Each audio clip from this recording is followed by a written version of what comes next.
আমি আজকে চলে আসলাম ছোট মাছের চচ্চড়ি করব। তো এই যে দেখেন ছোট মাছগুলো। সবাই কেমন আছেন বন্ধুরা? আসসালামু আলাইকুম। আশা করি সবাই ভালো আছেন।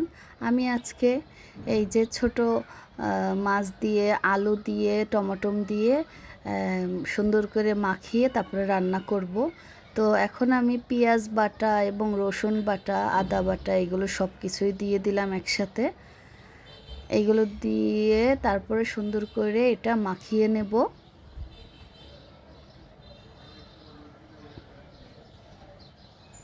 এখন মানে মশলা যেগুলো হলুদ মরিচের গুঁড়া লবণ তেল এগুলো সব দিয়ে দেব।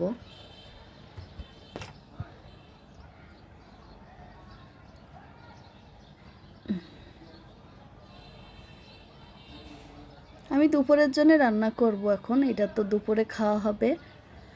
এটা দুপুরের লাঞ্চের জন্য আমি মানে চচ্চড়িটা করতেছি। সাথে সাথে শাক ভাজি করব চিংড়ি মাছ দিয়ে।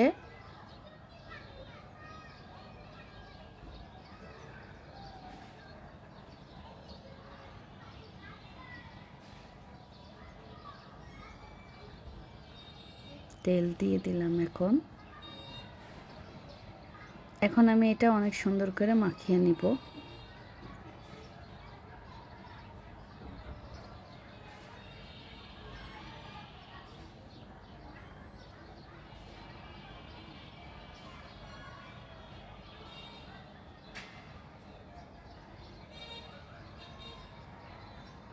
আর এখানে আমার ছেলের জন্য একটু মানে দুধ দিয়ে পায়েস রান্না করেছিলাম।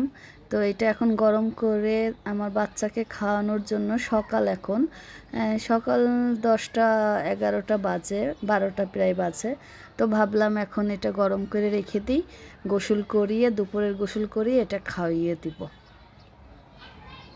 আর দুপুরের ভাত তো প্রায় 2টা 3টার দিকে ভাত খাই। এই কারণে মানে সকালের নাস্তাটা খালি কেক খেয়েছে, এই কারণে ভাবলাম পায়েসটা গরম করে খাওয়াই দিই গোসল করানোর পরে।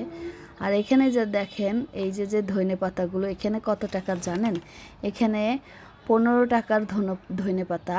তো এখানে মাত্র কয়টা দেখেন, মাত্র চারটা গাছ। 4টা গাছের দাম 15 টাকা। তো ঢাকা শহরে আর কি বলবো। আর এই যে দেখেন এই শাকটার দাম 20 টাকা আটি। একটা শাকের আটির দাম 20 টাকা। তো চিংড়ি মাছ ছিল, ভাবলাম এক আটি নিয়ে আসি। তো 20 টাকা দিয়ে কিনেই আনা লাগলো চিংড়ি মাছ দিয়ে, যেহেতু শাক ভাজি খেতে মন চাইছে। তো এই কারণে আমি শাকটা 20 টাকা দিয়েই নিয়ে আসছি। আর ঢাকা শহরে বলে শাকই পাওয়া যায় না। তো আমি এর জন্য শাকটা আমি তাড়াতাড়ি করেই নিয়ে আসছি, চিংড়ি মাছ দিয়ে খাবো। তো আমার এটা এখন ভালো করেই মাখাইছি, কিন্তু একটু পরেই মাছটা দেবো। আমার বাচ্চার খাবারটা একটু রেডি করে নিতেছি। এটা হয়ে গেছে মনে হয়, আর একটু গরম হবে। তো থাক, আমি মাছটা একটু দেখি। এটা গরম হয়নি এখনও, মানে বলকটা উঠলেই আমি এটা মানে করে তারপরে মাছটা আমি করে দেবো। ধনে পাতাগুলো এখান দিয়ে দুইটা নিচে আর দুইটা থুই দিছি। এই যে দুইটা থুই দিলাম। আর এখন ধনে পাতা দিয়ে এখন আমি আবারও মাখাবো। সুন্দর করে মাখায় দিলে মানে বাসনাটা অনেক সুন্দর, মানে এত সুন্দর মানে সেন্ট বের হচ্ছে, মানে কাছে থাকলে বোঝা যেত যে কত সুন্দর। আর এই যে গুঁড়ো মাছগুলো, এগুলো মলা মাছ, ছোট ছোট একেবারে। তো এইগুলো আগে থেকেই বেছে মানে ফ্রিজে করে রেখে দেওয়া হয়েছিল। এখন এইগুলো আমি সুন্দর করে মাখিয়ে নিলাম। এখন এটার ভিতরে আমি জাস্ট একটু পানি দেবো। পানি দেওয়ার পরে আমি তরকারিটা বসাই দেবো।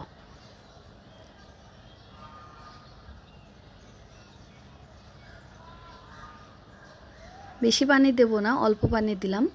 কারণ এটা মানে ঝোল করব না, একটু পুরা পুরা করে মাখা মাখা করে রান্না করব। একেবারে ঝোল করব না, একেবারে পুরা পুরা।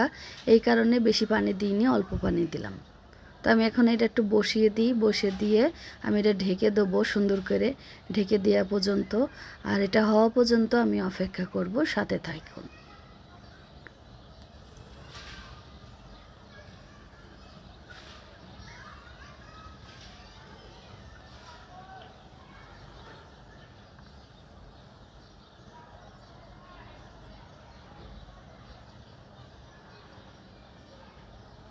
আর এখন এটা আমি ঠান্ডা করার জন্য রেখে দিলাম। আমার বাচ্চাকে আমি গোসল করিয়ে তারপরে আমি এটা খাওয়াই দিব।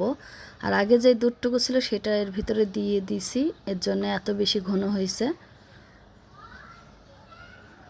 এখন আমার এই ইয়েটা মানে হাইস্ট গেলে 10 মিনিট পরে এসে দেখলাম যে এখনও ঝোলের পানিটা মানে কমিনি।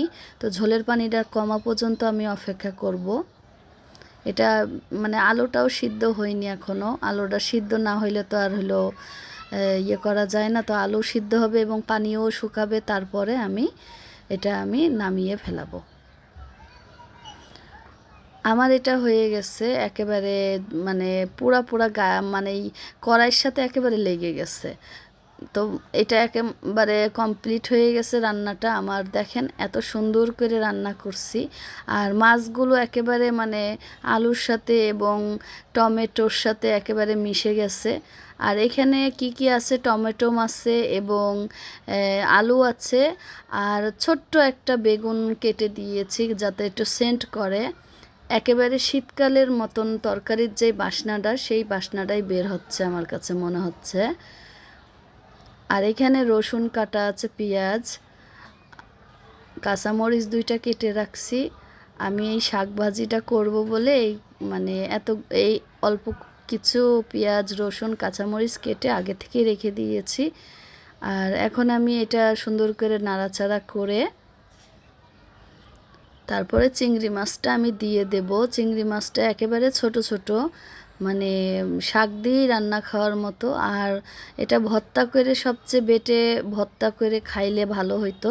তারপরেও ভাবলাম ভর্তা আমার হাতে একটু সমস্যা আছে, হাতটা ভাঙা, তো আমি বাটতে পারি না ঠিক মতো। এই কারণে ভাবলাম যে শাক দিয়ে মাছটুকু ভাজি করে ফেলাই। তো আমার এটা এখনও লাল হওয়া পর্যন্ত আমি অপেক্ষা করব। আর একটু সামান্য একটু হলুদ দিয়ে দিলাম। হলুদটা দিতে হইতো না, তারপরও দিলাম, কারণ চিংড়ি মাছ যেহেতু, তো একটু সাদা সাদা থাকবে, তাই লাল লাল লালচে লালচে করার জন্য একটু হলুদ দিলাম। আমার এটা প্রায় হয়ে এসেছে। এখন আমি চিংড়ি মাছটা দিয়ে দেব।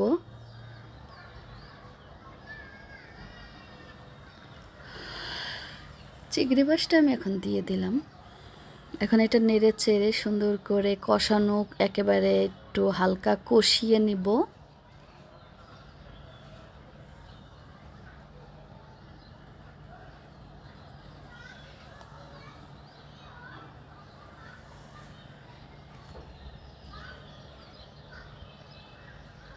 আমার এটা এখন হয়ে গেছে মানে এখনও মানে ইয়েটা হয়নি, তো একটু সিদ্ধ করে নেওয়ার জন্য আমি একটু পানি দিয়ে গেছিলাম। আর এই যে দেখেন লাল কালারের এই লাল শাক, তো লাল শাকটা আমি সুন্দর করে ধুয়ে ঠুয়ে মানে এত সুন্দর করে কেটে আমি রেখে দিয়েছি। অল্প কিছু শাক নিয়ে আসছি, 1 আঁটি শাক, তো 2 আঁটি হলে সবচেয়ে ভালো হতো। চিংড়ি মাছের পরিমাণটা একটু কম, তাই 1 আঁটি নেওয়া হয়েছে।